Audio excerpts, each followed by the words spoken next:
ஷர்மிளா, இந்த தேர்தல் வினோதமான பல விசித்திரமான சுவாரஸ்யங்கள் அடங்கிய தேர்தலாக அமைந்திருக்கின்றதான் கூற வேண்டும். தாவேகா தலைவர் விஜய் தனிபெரும் கட்சியாக உருவெடுத்திருக்கிறார். அவரது கட்சி தாவேகா. விஜயும் அபார வெற்றி பெற்றிருக்கிறார். இந்த சூழ்நிலையில் டாப் 10 சுவாரஸ்யங்கள் என்ற வகையிலே இந்த தேர்தலுடைய டாப் 10 சுவாரஸ்யங்கள் 12 இருக்கிறது. ஆனால் 10 சுவாரஸ்யங்கள் தான் ஹைலைட். அதை பார்க்கலாம். முதல் சுவாரஸ்யம் என்னவென்று தற்போது பார்ப்போம். அந்த சுவாரஸ்யங்களில் முதல் சுவாரஸ்யம், திமுக அதிமுக என கடந்த 60 ஆண்டுகளாக இந்த இருபெரும் கட்சிகள் தான் தமிழ்நாட்டை ஆண்டு வந்தன. 1967 திமுக ஆட்சியை பிடித்த பிறகு இந்த இரு கட்சிகள் தான் மாறி மாறி ஆண்டு வந்திருக்கின்றன. அந்த இருபெரும் கட்சிகளின் ஆளுமைக்கு தற்போது முற்றுப்புள்ளி வைத்திருக்கிறார் முதன்முறையாக தேர்தல் களத்திலே குதித்த விஜய். இரண்டாவது புள்ளியை பார்ப்போம்.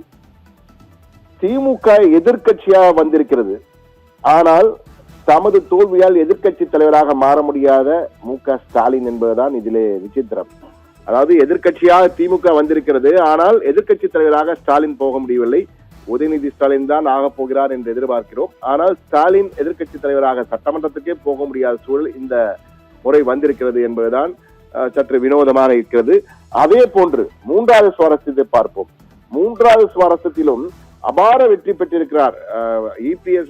மிகப்பெரிய அபார வெற்றி, கிட்டத்தட்ட 98,000 வாக்குகள் வித்தியாசத்தில் தமிழகத்திலேயே அதிக அளவு வாக்கு வித்தியாசத்தை வெற்றி பெற்றவர் எடப்பாடி பழனிசாமி, எடப்பாடி தொகுதியிலே. ஆனால் அவ்வளவு பெரிய வெற்றியை பெற்றிருந்தாலும் அவரது கட்சி குறைந்த இடங்களில் வெற்றி பெற்றதால் அவரால் பிரதான எதிர்கட்சி தலைவராக மாற முடியாது. கடந்த முறை சட்டமன்றத்திலே பிரதான எதிர்கட்சி தலைவராக இருந்த அவர் கிட்டத்தட்ட ஒரு அமைச்சர் அந்தஸ்துக்கு இணையானது. ஆனால் இந்த முறை அவர் ஒரு கட்சி தலைவராக தான் இருப்பாரே தவிர பிரதான எதிர்கட்சி தலைவராக இபிஎஸ் ஆல் இருக்க முடியாது. இது மிக முக்கியமான புள்ளி. அதுக்கடுத்து நான்காவது சுவாரஸ்யம் என்னவென்றால், விஜய் முதலிடம் பிடித்து விட்டார். விஜய் முதலிடம் 2 இடங்களில் வெற்றி பெற்றிருக்கார், முதலிடம் பிடித்திருக்கிறார். ஆனால் ரைட் ராயலாக அவரால் முதல்வர் சீட்டிலே அமர முடியவில்லை. கூட்டணி கட்சிகளுடைய ஒத்துழைப்பு இல்லாவிட்டால், கூட்டணி அமைக்காவிட்டால் அவருக்கு பெரும்பான்மை கிடைக்காது, ஆட்சியை அமைக்க முடியாது என்ற சூழல் இருக்கிறது. எனவே முதல்வர் சீட்டில் ரைட் ராயலாக அமைய முடியாத சூழல், வினோதமான சூழல் தற்போது விஜய்க்கு ஏற்பட்டிருக்கு என்பதும் ஒரு சுவாரஸ்யமான தகவலாக இருக்கு இந்த தேர்தலில். அடுத்த 5வது புள்ளியாக நாம் தமிழர் கட்சி போட்டியிட்ட 234 தொகுதிகளிலும் டெபாசிட் தொகையை இழந்திருக்கிறது என்பது சற்று ஏமாற்றம் தரக்கூடிய செய்தி அவருடைய தொண்டர்களுக்கு, நாம் தமிழர் தொண்டர்களுக்கு. என்றால் நாம் தமிழர் கட்சி தொடர்ந்து தங்களுடைய கொள்கைகளுக்காக தீவிரமாக குரல் கொடுத்து போராடி வருகிறது. ஆனால் இந்த முறை பெரும் வெற்றி பெறுவோம், குறைந்தபட்சம் இந்த முறை சட்டமன்றத்துக்கு நுழைந்து விடுவோம் என்ற எண்ணிக்கையில ஒருவராவது நுழைந்துவார், சீமானாவது நுழைந்து விடுவார் என்ற எண்ணத்தில் இருந்தபொழுது தற்போது எண்ணிக்கை 0 வந்திருக்கு. அதுவும் டெபாசிட் இழப்பு என்பது மிகப்பெரிய ஒரு ஏமாற்றத்தை அந்த கட்சியினருக்கு கொடுத்திருக்கிறது என்றுதான் கூற வேண்டும். இது ஒரு வினோதமான கடும் தீவிர பிரச்சாரம் செய்தார், பரப்புரை செய்தார். ஆனால் வெற்றி எதுவுமே கிடைக்கவில்லை என்பதுதான் வினோதமானது. ஆறாவது பிரச்சாரம், 6வது சுவாரஸ்யம், கடந்த 60 ஆண்டுகளில்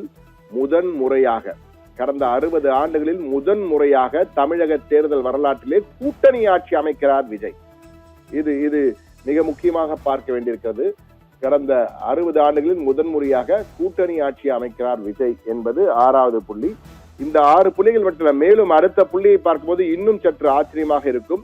இதுவரை தமிழக தேர்தல் களத்திலே பெருந்தலைகள் அங்கொன்று சில கட்சிகள் திமுக ஆகட்டும் அதிமுக ஆகட்டும் பேர் தெரியாதவர்கள் எல்லாம் எம்எல்ஏ ஆகியிருக்கிறார்கள், யார் அரை பெரிய பிரபலங்கள் இல்லாதவர்கள். ஆனால் இந்த முறை விஜயின் தாவேகாவிலே ஆட்டோ ஓட்டுநர் ஒருவர், யாரென்றே தெரியாத ஆட்டோ ஓட்டுநர் எம்எல்ஏ ஆகியிருக்கிறார், பூக்கடை வைத்திருப்பவர் எம்எல்ஏ ஆகியிருக்கிறார், கார் டிரைவராக இருந்தவர் எம்எல்ஏ ஆகியிருக்கிறார். எனவே ஆள் அடையாளம் பிரபலமான முகங்கள் இல்லாத பலர் இந்த முறை தமிழக வெற்றி கழகத்தின் மூலமாக சட்டமன்ற உறுப்பினர்களாக மாறி இருக்கிறார்கள் என்பதை ஒரு சுவாரஸ்யமான தகவலாக நாம் பதிவு செய்கிறோம். அதே போன்று 8வது புள்ளி, எம்ஜிஆர் என்டிஆர் வழியில், எம்ஜிஆர் தமிழகத்திலே, என்டி ராமாராவ் ஆந்திர பிரதேசத்திலே. எனவே எம்ஜிஆர் என்டிஆர் வழியில் தற்போது விஜயும் புதிய சாதனையாக முதல் தேர்தல் களத்திலே தனது கட்சிக்கு அபார வெற்றியை பெற்று தந்திருக்கிறார். 34.92% வாக்குகளுடன் மிகப்பெரிய வெற்றி, எம்ஜிஆரையே விஞ்சி இருக்கிறார் விஜய் இந்த வாக்கு சதவீதம் பெற்றதிலே என்பதுதான் அவரது சாதனையாக பார்க்கப்படுகிறது. இது ஒரு சுவாரஸ்யமான பதிவு. அடுத்ததாக 9வது, 9வது புள்ளி, திமுக, பாரதிய ஜனதா கட்சி, காங்கிரஸ், நாம் தமிழர், கோமாதேக, புதிய தமிழகம், எஸ்டிபிஐ உட்பட 11 கட்சிகளின் தலைவர்கள் தோல்வி அடைந்திருக்கிறார்கள். இது முக்கியமாக பார்க்க வேண்டியிருக்கிறது. இந்த தேர்தலில் 11 கட்சிகளின் தலைவர்கள் தோல்வி. திமுக தலைவர் ஸ்டாலின், பாஜக மாநில தலைவர் நயினார் நாகேந்திரன், காங்கிரஸ் மாநில தலைவர் செல்வ பெருந்தகை, நாம் தமிழர் தலைமை ஒருங்கிணைப்பாளர் சீமான், கோமாதேக பொதுச் செயலாளர் ஈஸ்வரன், புதிய தமிழகம் தலைவர் கிருஷ்ணசுவாமி, தென்னிந்திய பார்வர்ட் பிளாக் தலைவர் திருமாறன், புரட்சி பாரதம் தலைவர் ஜெகன்மூர்த்தி, சிங்க தமிழர் முன்னேற்ற கழக தலைவர் பரதன், தமிழர் தேசம் தலைவர் செல்வகுமார், எஸ்டிபிஐ கட்சி தலைவர் முபாரக் என 11 கட்சி தலைவர்கள் இந்த முறை தோல்வி அடைந்திருக்கிறார்கள். இவ்வளவு பெரிய லிஸ்ட் இந்த தேர்தலில் தான் வந்திருக்கிறது. அதுவும் ஸ்டாலின் தோல்வியும் இதில் மிக குறிப்பிடத்தக்கதாக பார்க்க வேண்டிய ஒரு தோல்வியினுடைய பரிதாபங்களாக வந்திருக்கிறது என்றுதான் கூற வேண்டும். 10வது புள்ளி, 98,110 வாக்குகள் என அதிக வாக்குகள் வித்தியாசத்திலே எடப்பாடி தொகுதியிலே எடப்பாடி பழனிசாமி வெற்றி பெற்றிருக்கிறார். ஆனால் அவரால் எதிர்க்கட்சி தலைவராக முடியாது என்றால் குறைந்த இடங்கள் தான் அவர் கட்சி பெற்றிருப்பதால் சாதாரண ஒரு எதிர்கட்சிகளுடைய அணித்தலைவர்களில் அவரும் ஒருவராக இருப்பார். KR திமுகவை சேர்ந்த முன்னாள் அமைச்சர் என்றால் இனி குறிப்பிட வேண்டும். KR பெரிய கருப்பன் ஒரே ஒரு வாக்கு வித்தியாசத்திலே தோல்வியடைந்திருக்கிறார். தாவேகா வேட்பாளரிடம் சிவகங்கையில் உள்ள திருப்பத்தூர் தொகுதியிலே ஒரே ஒரு வாக்கு, தாவேகாவின் சீனிவாச சேதுபதியிடம் அவர் 83,375 வாக்குகள் வாங்கியிருக்கிறார். பெரிய கருப்பன் அமைச்சராக இருந்தவர். தற்போது அவர் வாங்கிய வாக்குகள் 83,374. ஒரே ஒரு வாக்கு வித்தியாசத்திலே இதுவரை தமிழக தேர்தல் விழாத்தில் 3, 5 என்றெல்லாம் வந்திருக்கிறது. ஒரே ஒரு வாக்கு வித்தியாசத்தில் தோல்வி என்றது இதுதான் முதன்முறை என்று கருதுகிறேன். அந்த அளவுக்கு இந்த தேர்தலை கட்டும் போட்டி நிலவுகிறது. தாவேகாவின் சுனாமியில் ஒரே ஒரு வாக்கு வித்தியாசத்திலே வெற்றியை பறிகொடுத்திருக்கிறார் ஒரு அமைச்சராக இருந்த பெரிய கருப்பன் என்பதுதான் குறிப்பிடத்தக்கது. 11வது சுவாரஸ்யம், டாப் 10 பார்த்து நாம் கூடுதல் இணைப்பாக மேலும் 2 சுவாரஸ்யங்களை பார்க்கலாம். தமிழக தேர்தல் வரலாற்றில் முதன்முறையாக கூட்டணி ஆட்சியை அமைக்கிறார் விஜய் என்பது தற்போது மிக முக்கியமானது. அதற்கான முயற்சிகளில் ஈடுபட்டிருக்கிறார். எந்தெந்த கட்சிகள் இணைய போகிறது, காங்கிரஸ் இணையலாம் என்று கிட்டத்தட்ட உறுதியாகிவிட்டது என்றெல்லாம் தகவல் பரவி கொண்டிருக்கிறது. ஆனால் கூட்டணி ஆட்சி அமைத்தால்தான் அவரால் முதலமைச்சராக ஆட்சியை அமைக்க முடியும். எனவே கூட்டணிக்கான முயற்சிகளை அவர் தொடங்கிவிட்டார் என்ற தகவல் வந்திருக்கிறது.